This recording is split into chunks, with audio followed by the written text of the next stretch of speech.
Bismillah ar-Rahman ar-Rahim. Please take your seats and are we ready? So now we went through the philosophy of fasting, or in the previous lesson, we went through the reason of fasting, the etiquette of fasting, how to heighten our spirituality during fasting, how to become one with Allah subhanahu wa ta'ala using fasting as a means.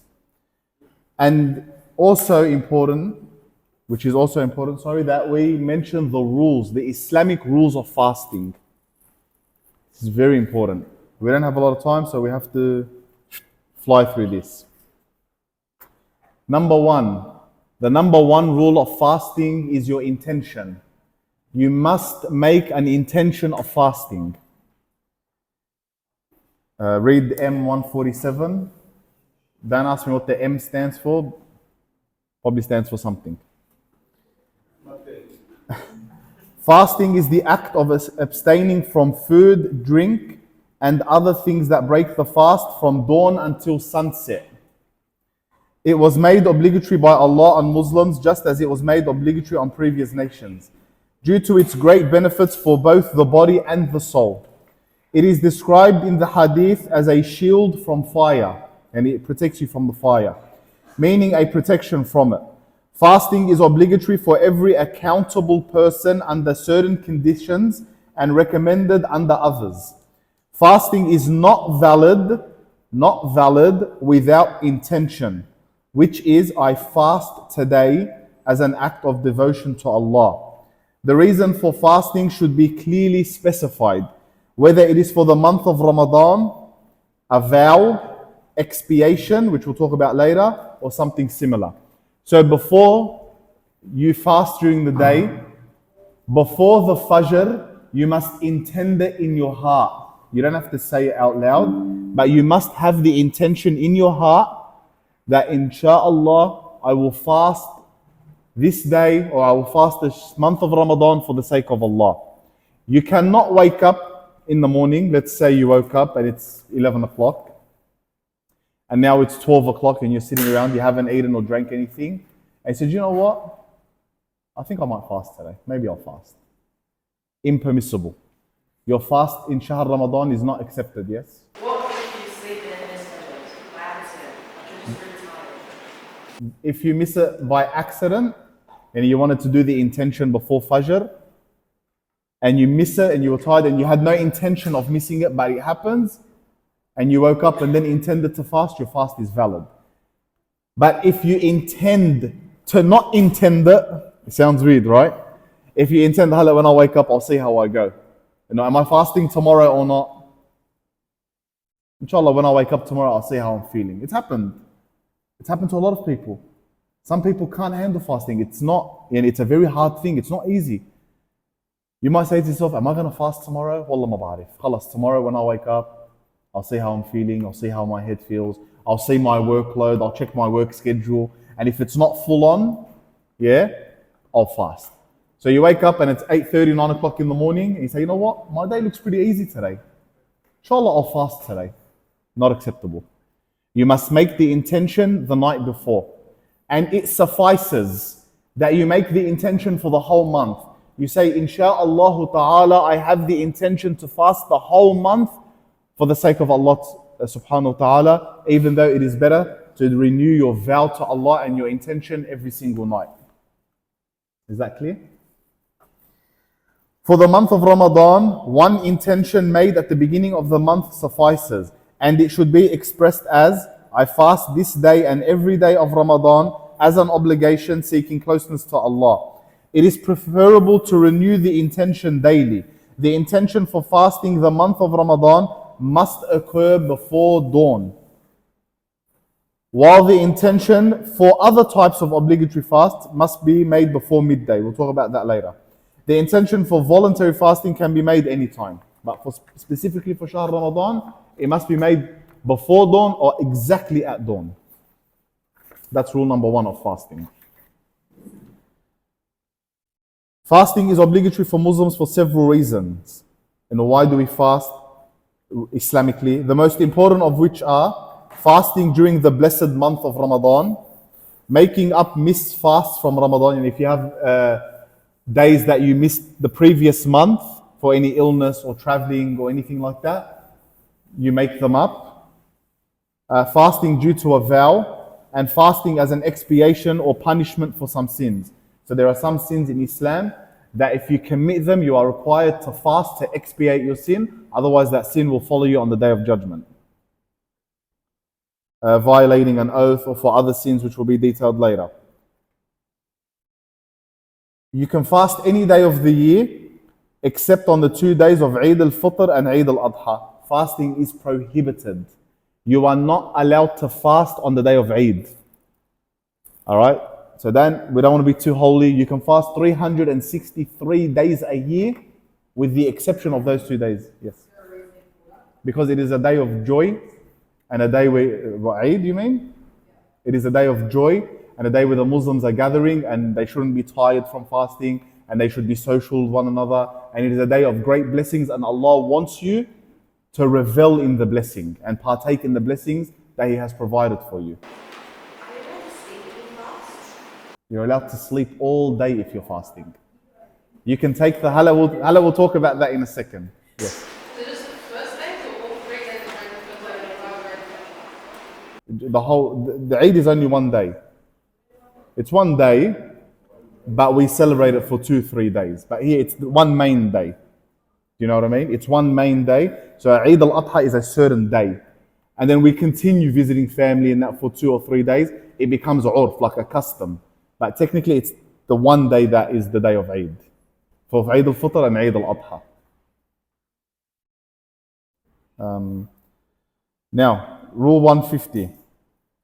The sighting of the Ramadan crescent, what's the crescent? The new moon, is confirmed by direct visual sighting and by the testimony of 2 trustworthy witnesses. It can also be confirmed by widespread public reporting when seen by many people, providing certainty and assurance. Moreover, in today's time, it is acceptable to rely on the testimony of an expert astronomer who confirms the birth of the crescent and the intensity of its light, even if it has not yet been visually sighted, as this scientific method has become reliable for confirming the crescent's existence. What on earth am I talking about? So the moon must be sighted with the eye. It must be sighted in general, right? So if 2 witnesses, trustworthy, reliable witnesses, come and say that the moon is visible, we can see the crescent, and you know when the new moon it's completely black and you can see that little white line like the Turkish flag has that little crescent. When you see that, fasting begins. Or the day after that, if it's night, the fasting will begin. If you cannot see the moon, you can rely on expert scholars to tell you that yes, the moon can be sighted on this day, so the next day will be the blessed month of Shahr Ramadan. You can also rely on an astronomer. The astronomer will tell you that the moon will be visible on this day, and then you can have your fast the next day or whatever. We do not calculate Shahr Ramadan and just guess. The crescent needs to be sighted. If the crescent cannot be sighted, what happens if the crescent cannot be sighted? And it's impossible, there's clouds. And even the astronomer says, I don't know if we can see the moon. There's some pollution, radiation, China's producing too much. They've blocked the heavens for us. We cannot see the moon. What do we do in that case if the moon cannot be sighted? We continue 30 days of Sha'ban. We make Sha'ban 30 days and we start Shahr Ramadan the day after that without any moon sighting. If the crescent is confirmed in one country, this is sufficient for its confirmation in all other countries, sharing part of the night with the country of sighting. So if you all belong to the same night, same hemisphere, and if one country saw it, it is sufficient for all of you in that hemisphere to start fasting. You don't have to see it directly in your individual country. Sorry, can I ask a question? Yes. Has it been cited? Since we are starting tomorrow and majority of the other Muslims are starting on Sunday. Yeah, It has not been cited. sighted.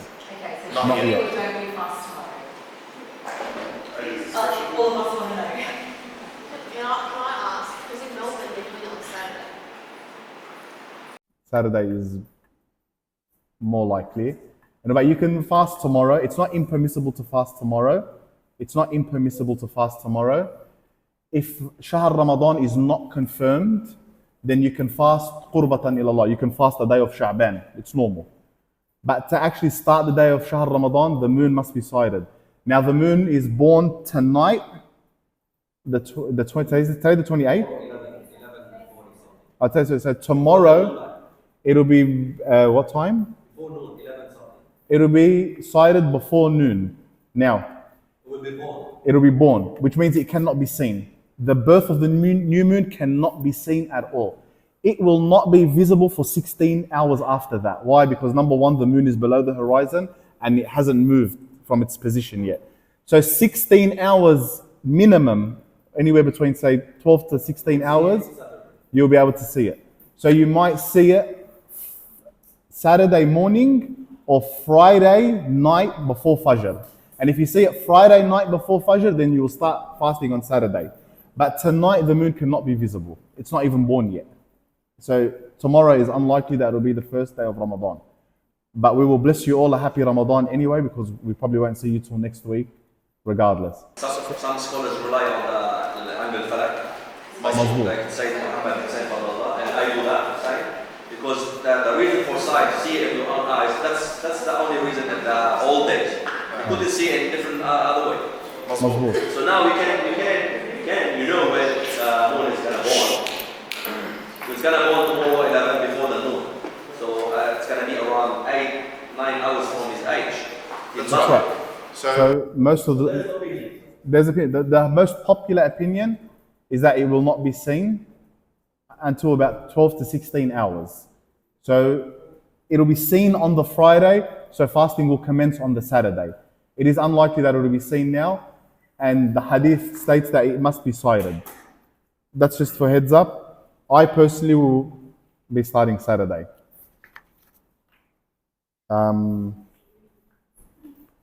Where was I up to? All right. Hey. Yes. Okay, if the moon ends up being sighted and we don't fast, we can make the day. No. If you did not know, remember, you trust the expert scholars. Yani imagine you trusted the expert scholar. It is not your obligation. It is the obligation of the scholar. So if the scholar says, tomorrow is not Shahr Ramadan, and you don't fast, and it ends up it was Shahr Ramadan, then you're under no obligation. You can make it up if you want out of closeness to Allah, but you did not commit a sin as you did not know. And even the scholar, the scholar, is excused if their intention was pure and they weren't trying to mislead anyone and they actually came to that conclusion. Allah subhanahu wa ta'ala forgives, He's not a monster. So in that regards, we are all excused. Now, fasting is obligatory upon who? Fasting becomes obligatory when a person reaches the age of legal accountability, which is puberty, and is mentally sound.